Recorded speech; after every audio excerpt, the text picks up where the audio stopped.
Olá, aluno estudante do terceiro ano do ensino médio, você que está se preparando para o vestibular.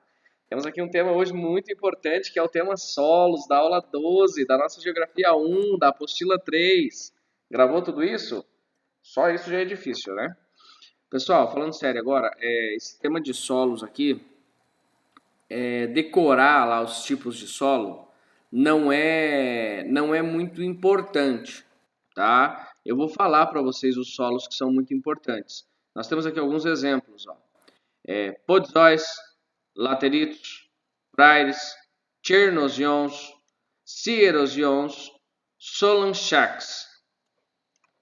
Aí, classificação dos solos do Brasil, ó. Chernossolo, espodossolo, gleissosolo, latossolo, luvissolo, neossolo, nitossolo, organossolo, planossolo. Tem que decorar tudo isso aqui? Não, tá? Não precisa sair decorando tudo isso. Mas tem algumas questões sobre solo que são muito recorrentes nas provas, e é disso que a gente vai falar. Mas antes, vamos fazer a nossa introdução aqui que a apostila traz. Ela primeiro mostra do que é composto o solo. Ele é composto de sólidos, olha lá, 46%, 25% é de ar, 25% vai ser ali de matéria orgânica. Não, matéria orgânica não. Matéria orgânica seria 4%, 25% água. Aí ele mostra, ó, sólidos no solo, espaço poroso. Então o solo é feito basicamente do quê? De pedra decomposta, de matéria orgânica, de minerais variados, de água e de matéria orgânica. Matéria orgânica seriam os bichinhos que tem no meio do solo. Por isso a queimada, a prática da queimada, e aí já vamos para o problema de solo, ela é tão ruim. Por quê? Porque ela solidifica o solo e porque ela mata os micro-organismos. Esses micro-organismos são os responsáveis por manter o solo fértil. Tá? Quando fala horizonte do solo, isso aqui é muito recorrente em prova também. Se vocês procurarem no Google, vocês vão achar um monte de questões que falam de horizonte de solo. Então olha o que ele diz aqui, ó. Horizonte O é o horizonte superficial. Contém mais de 20% da matéria orgânica, animal e vegetal, em diferentes graus de decomposição. Horizonte A, o que está logo abaixo, ó. No caso, este solo aqui, ele é bem desenvolvido, ó. Apresenta maior quantidade de matéria orgânica decomposta e misturada com elementos minerais. Sofre perdas de minerais, ferro e alumínio, por meio da lixiviação. O que é lixiviação? É a ação causada pelas águas. Então, à medida que a água vai adentrando aqui, ela vai aprofundando os minerais do solo, tá? Então, ele vai... Pensa, o exemplo que eu gosto de dar para lixiviação é o pó do café.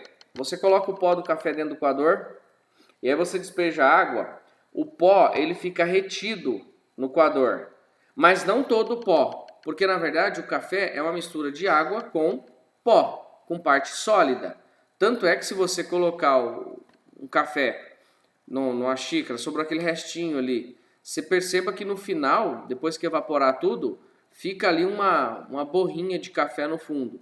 Por quê? Porque, na verdade, você filtrou o café.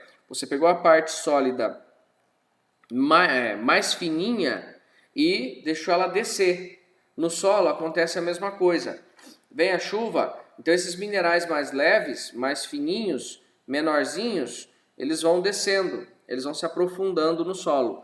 Por isso, aquela técnica da agricultura de aragem, de gradear o solo, você vem com os discos ali, né? O trator vem revolvendo todo o solo, revirando o solo, para quê?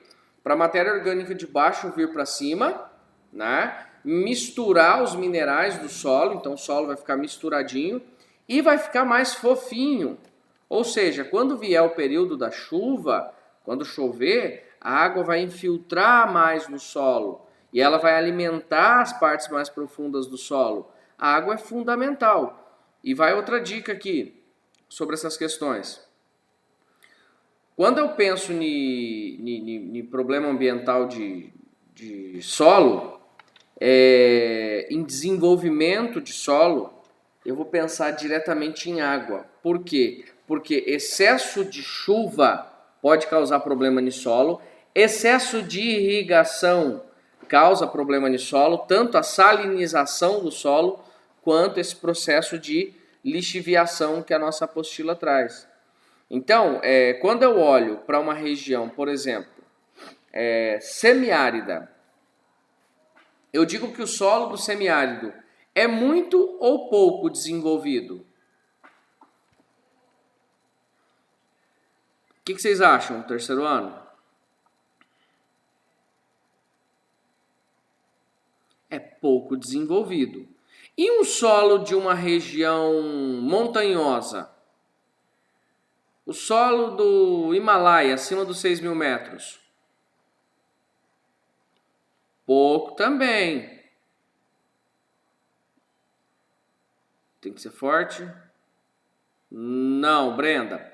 É solo. Presta atenção. O que é um solo? Um solo, na verdade, a maior parte da composição dele é rocha decomposta. Então, quais são os ingredientes mais importantes que tem na composição do solo? Na formação do solo? Quais são os dois ingredientes mais importantes?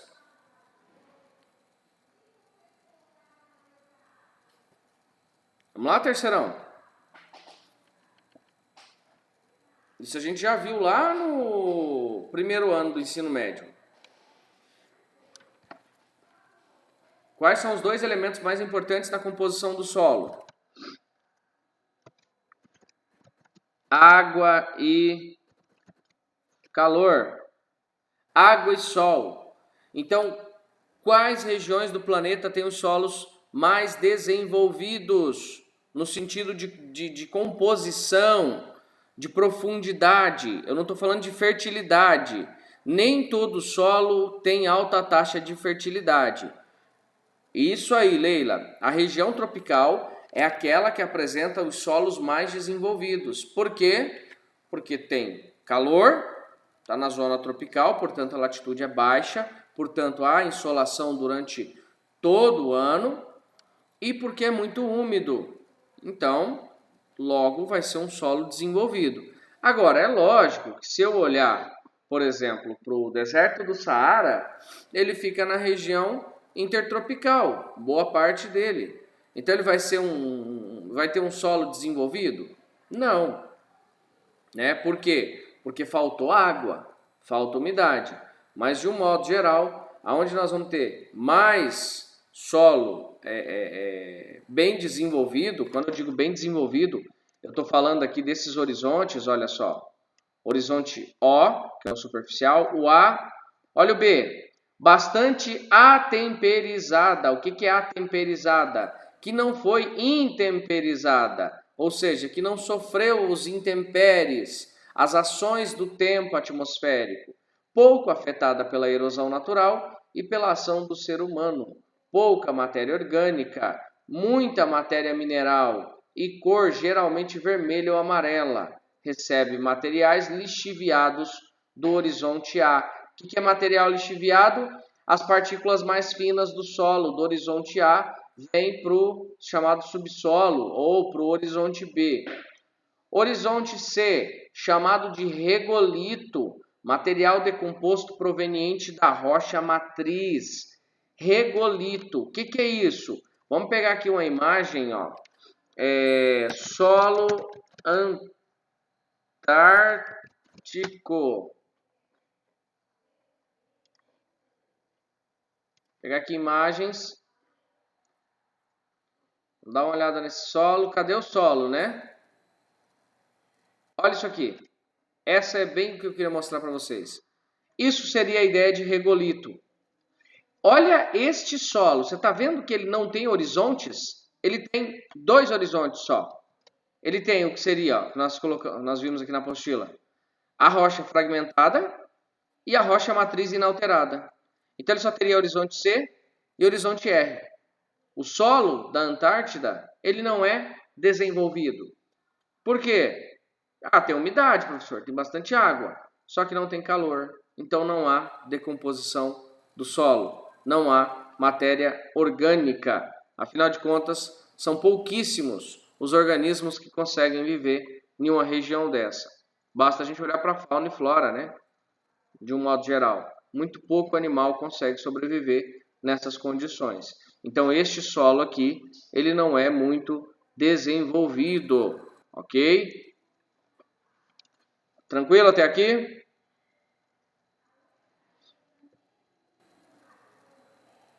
Acho que sim, né? Bem, classificação quanto à origem. Solos eluviais ou zonais são solos formados unicamente por elementos provenientes da rocha matriz, tá? Cujo principal fator da formação é o clima. Então, podzol. O que é um solo podzol? Solo cinza, de camada orgânica e mineral lixiviada, encontrado em florestas temperadas. Então, o Brasil tem solo podzol? Não. Lateritos, solo avermelhado de regiões intertropicais, de clima úmido, com estações alternadas, rico em minério de ferro. Tem isso aqui no Brasil? Tem esse solo laterito? Exatamente, Leila. Campo Grande é solo laterito, solo avermelhado, formado por rochas basálticas, rico em minério de ferro. Subúmido, tem os prairies, solo de fertilidade umífera favorecendo a atividade agrícola, encontrado principalmente na América do Norte e na Ucrânia. Chernozion, solo preto, rico em humus, levemente alcalino. Onde que tem esse tipo de solo? Chernozion, principalmente ali na Rússia, em partes dos Estados Unidos, tá? Áridos frios, xerosions, solo alcalino, rico em sais, gerados nos desertos áridos e frio. Aquele que eu mostrei para vocês ali da Antártica é um exemplo disso aqui. O solo não se desenvolveu. Árido quente, solonchaks, solo rico em sais, sendo, portanto, alcalino, geralmente gerado, né, geralmente nos desertos áridos quentes. Deserto e semideserto, semiárido também. Tá? Solos aluviais ou azonais, formados a partir do material transportado por meio de rios, ventos e etc. Exemplo, o mais clássico, né, que vem à mente, o Rio Nilo. É um solo aluvial. Mato Grosso do Sul tem solo aluvial?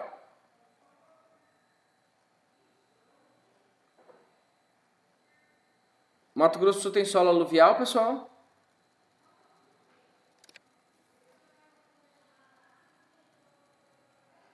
São Francisco, Nordeste? Tá. Mas Mato Grosso do Sul tem o Pantanal. O Pantanal, ele alaga todo ano, então ele traz os sedimentos, isso, Rio Paraguai. Muito bem, Vitória. O Paraguai, o Taquari, os afluentes, né, do Paraguai ali dentro do Pantanal, ele enche e aí como é uma planície, a calha do rio não comporta toda a água que desce do Planalto. Então a água junto com o sedimento que vai daqui do Planalto, ele começa a transbordar dentro do Pantanal e aí esses sedimentos eles são espalhados por toda a região pantaneira. E aí é o que nós chamamos de solo aluvial, ok? Olha os solos do Brasil. Argissolo, olha o nome, é sugestivo, né? De argila, solo argiloso. Quando fala argila, as partículas do solo são bem pequenininhas. A argila ela é um barro, né? Bem denso que as pessoas usam, inclusive para fazer peças de cozinha, artesanato. É uma massinha de modelar, né? Natural. Cambisolo, pouco desenvolvido, com horizonte B incipiente. Então, pouco desenvolvido. Onde vai acontecer isso? Esse cambisolo? Principalmente no Nordeste. Chernossolo, desenvolvimento médio, rico em matéria orgânica e alta saturação por bases. Pode apresentar acumulação de carbonato de cálcio. Esse latossolo aqui é importante. Esse tem muita questão sobre ele. Altamente evoluído, laterizado. Rico em argilominerais e oxi-hidróxidos de ferro e alumínio. Latossolo, aonde que tem ele? Aonde que tem latossolo no Brasil?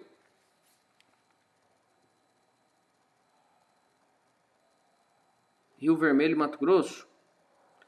Ah, acredito que sim, Vitória. Amazonas também, Leila. Até porque quando a gente estuda as vegetações da Amazônia, né, tem a mata de igapó, aí tem a mata de várzea, que é a que fica inundada durante a cheia, e tem a mata de terra firme. Então ali na planície da Amazônia, sim. Aonde que nós encontraríamos os latossolos? De novo aqui em Campo Grande, tá? Luvissolo, não hidromórfico, com horizonte B de acumulação, formado por argila de atividade alta, gerando silicatos de alumínio. Horizonte superlixiviado, neossolo, nitossolo, organossolo, planossolo. Não precisa decorar esses nomes, não. Continua aqui, ó. Plintossolo, vertissolo. Aí vamos para os tipos de solo. Solo de várzea. O que é várzea? Solos rasos desenvolvidos nas planícies de inundação, formados por acúmulo de sedimentos fluviais, geralmente argilo-arenosos, com presença de matéria orgânica. Então, exemplo do Pantanal, exemplo lá do Rio Amazonas, da margem do Nilo, delta do Nilo, né? Que era uma região de desenvolvimento agrícola muito grande. Nordeste. Nordeste nós temos 4 regiões bem distintas. A Zona da Mata, o Sertão, o Agreste e o Meio Norte. A Zona da Mata é onde apresenta os solos mais bem desenvolvidos, é onde cultivavam a cana-de-açúcar. Então, solo de boa fertilidade, argilosos, com origem na decomposição de gneiss, granito e calcário, denominado massapê. Esse solo é de alta fertilidade. Por isso, os índices de produtividade de cana-de-açúcar eram tão altos. Por isso, até hoje, esse tipo de solo aqui continua sendo muito utilizado, agricultura muito desenvolvida na região. Sertão, pouco desenvolvido, raso, arenoso, pedregoso, originado de granito e gneiss, sujeito a intenso processo erosivo. Mas por que ele não é um solo muito desenvolvido, não é um solo fértil? Se ele está sujeito ao intemperismo? Porque não tem água. A água é fundamental para ocorrer o intemperismo químico. Não só o intemperismo físico, mas o químico também. Agreste, também pouco profundo, argiloso, embrejado e de bom potencial agrícola. Só que não tem água. Então também o agreste vai ter solo de alta fertilidade, assim como a Zona da Mata. O Meio Norte, solos diversificados, apresentando-se úmidos nas planícies aluviais e ácidos, de baixa fertilidade na faixa do Cerrado. Meio Norte, pessoal, é aquele que, quando a gente analisa domínio morfoclimático, ele vai ser jogado como faixa de transição. O Meio Norte é onde vai ter a Mata dos Cocais.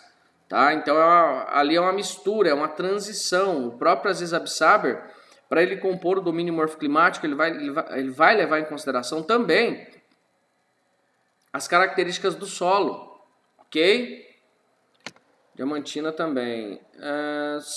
Brenda, mas ali no caso da Chapada Diamantina não tem rios tão expressivos, tão caudalosos, né, quanto a gente poderia citar o Pantanal ou a Amazônia. Mas sem dúvida, se a gente analisar na beira de qualquer rio, de qualquer córrego, na enchente vai haver sim um processo aluvial de deposição de sedimentos, tá? Então qualquer rio. O que você falou, Amazonas, Leila e Pedroso Cerrado? É melhor vocês abrirem. Faz tempo, já passou. Ah, tá. É melhor vocês abrirem o microfone, porque fica aqui, ó, viajando aqui na maionese. Aí no centro-oeste, os solos são profundos. Olha lá o latossolo que eu falei para vocês. Esse latossolo cai muito, cobra-se muito dele. Por quê? Porque ele era um solo... Oh, já deu pau aqui no zoom. Porque esse latossolo aqui, era um solo que não dava para cultivar, por exemplo, a soja antes da década de 70. Então esse solo está diretamente relacionado com o nosso processo de ocupação do Centro-Oeste, com a expansão da fronteira agrícola. São solos profundos, geralmente pobres em nutrientes orgânicos, apresentam coloração avermelhada, ferruginosa e ácidos, que exigem técnicas de correção para uso agrícola, calagem. Então, por que esse solo era tão difícil de ser ocupado, de ser cultivada a soja? Porque não tinha técnica de correção. Com o avanço da agronomia, com o avanço da agronomia, análise de solos e tal, você corrige o solo. Então hoje, alguns dos maiores índices de produtividade do mundo em soja está justamente no latossolo, no solo avermelhado. Isso porque não basta só o solo, né? A gente tem um clima no Brasil, que é o clima tropical, nessa região de latossolo principalmente, que ele é chuvoso, a chuva é abundante aqui. Não tem muitos extremos nas temperaturas, nas precipitações, a média é mais ou menos a mesma durante todo o ano. Sudeste, latossolos roxos com presença de óxido de ferro também, Triângulo Mineiro de São Paulo. Terra roxa encontra-se em solos vulcânicos decompostos por basalto, no oeste paulista. Já o salmourão é um solo argiloso, decomposto do granito e do gneiss, encontrado no Planalto Atlântico. Vocês estão vendo o tanto de nome de rocha, nome técnico que tem aqui? Não precisa ficar com medo desses nomes aiada toda aí não, tá? O latossolo eu digo para vocês, gravem porque esse é amplamente citado. O sul também, solos de terra roxa, origem vulcânica, avermelhados, profundos, férteis, bem drenados, ou seja, o relevo é todo acidentado, predominando na área de abrangência da mata de araucárias. Na campanha gaúcha, os solos são ricos em matéria orgânica e contêm poucos ácidos. Então, um solo fácil de cultivar, esse das pradarias. Agora, problemas do solo. Esse aqui cai muito. Muito mesmo. Lixiviação é aquele processo que eu já expliquei para vocês. Processo que atinge rochas e solos no momento em que são lavados pela água da chuva. Na lixiviação, ocorre a remoção de material solúvel por água percolante.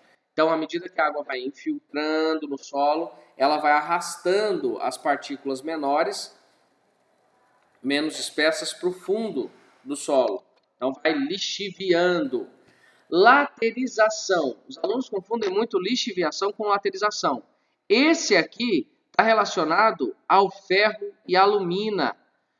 Ferro e alumínio formam a camada no solo, na parte mais profunda do horizonte A, e aí essa laterização ela impede que a água da chuva seja infiltrada, que a água da chuva se aprofunde no solo. Então ele fica impermeável. A concentração de hidróxido de ferro e de alumínio no solo origina uma crosta ferruginosa denominada canga, a qual praticamente inutiliza o solo para fins agrícolas.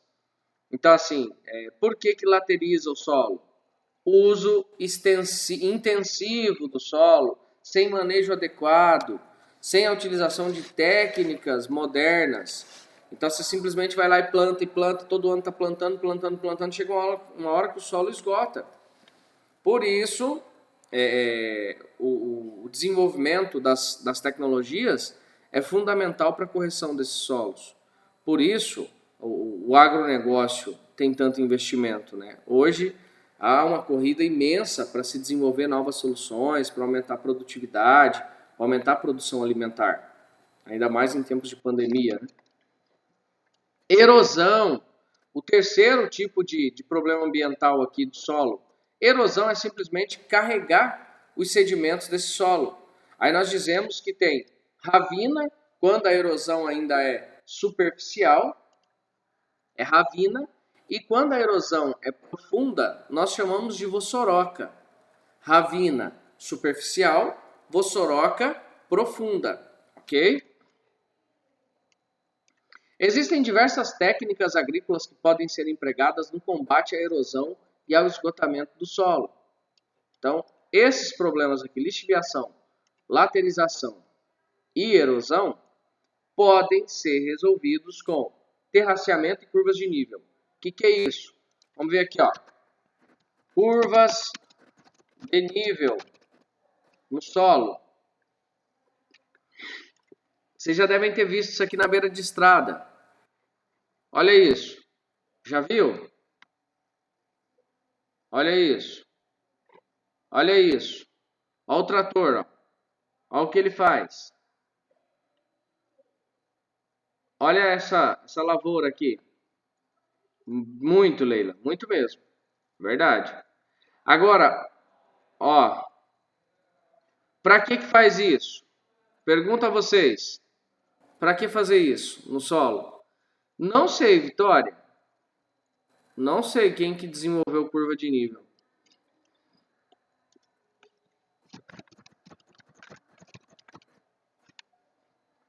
Para conservar.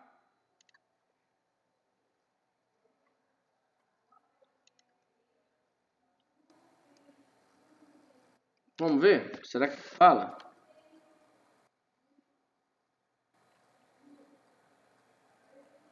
Ah, aqui, ó, curva de nível para... Cuidado, tem dessa daqui também, pessoal, para cartografia, tá? A curva de nível na cartografia, ela indica as áreas de mesma altitude, tá? Não vai falar.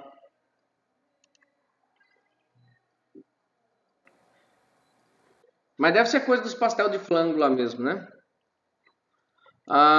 Então tá, terraceamento e curva de nível. Terraceamento, deixa eu colocar aqui, o terraceamento.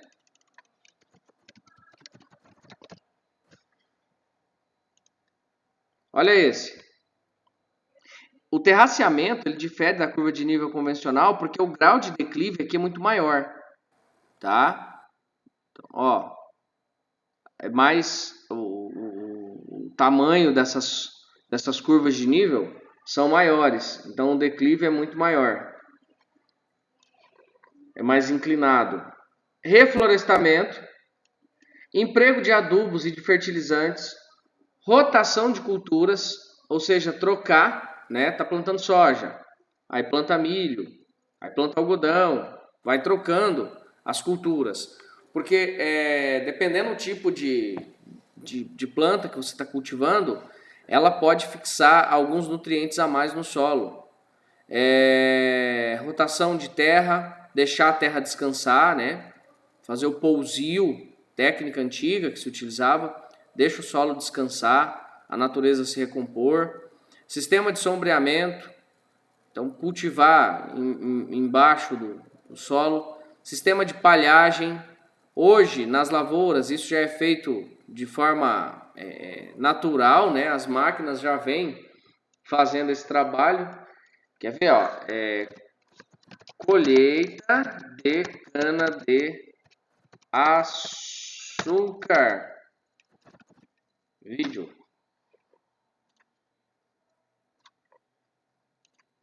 Vamos ver esse videozinho aqui. Não sei se alguém já viu isso na prática, numa lavoura. A máquina já é feita para deixar a palha na própria lavoura.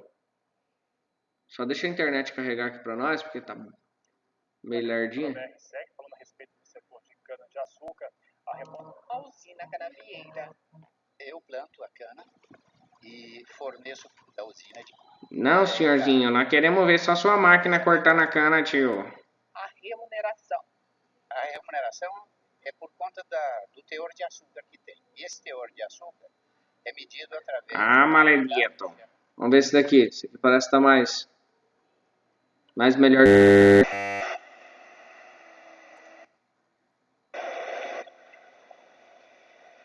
Olha lá, ó. Não sei se está dando para vocês verem. A colheitadeira tá vindo aqui, ó. Do lado do caminhão.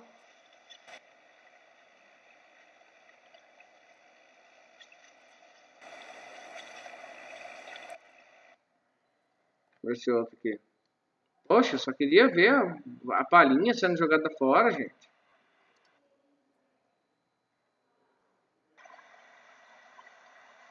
Olha lá atrás da máquina, ó. Viu lá?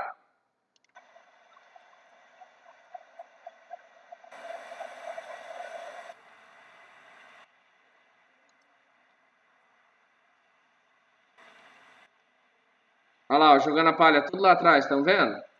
Olha esse solo aqui que já foi colhido, ó.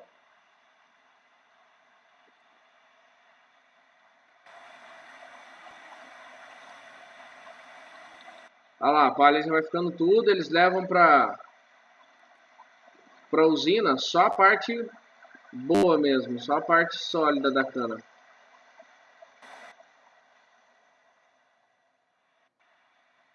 Beleza? Deu para ver o que é, né? Bom, muito bom. Tipos de fertilidade de solo, ó. Olha os solos do Brasil. Parece uma onça pintada. Por que que não tem muita questão sobre solo, perguntando especificamente sobre solo? Por causa disso, gente, o Brasil é extremamente diversificado. É muito misturado. Aí nós temos aqui solos de alta fertilidade, média e média alta. Então, verdinho, amarelo e esse rosinha. Verdinho, interior de São Paulo, Paraná, muito solo fértil. O rosinha, aqui no sul. E o amarelo, de média fertilidade. Então, lá na Amazônia, ali na parte dos planaltos do sul da Amazônia. Aí, ó, baixa, esses vermelhos. Olha aqui no Pantanal. Olha no interior do Nordeste. Então, pouca fertilidade. Baixa, esse rosinha, ó. Olha o litoral. Tudo rosa. Ó. Olha na Amazônia. Que região de verde é essa do MS? Aqui seria ali na depressão do Miranda, né? Mais ou menos. Tá ali no município de Miranda. Miranda para Jardim já. Então, assim, é muito tipo de solo, é muito variado o solo brasileiro. Exemplos de solos férteis no Brasil. A terra roxa, que é o solo daqui de Campo Grande, só que ácido, né? O massapê, o salmourão e os solos aluviais. Aluvial nós já vimos o que é. Aluvial é aquele que tem sedimentação por conta dos rios. E agora vocês vão praticar os exercícios.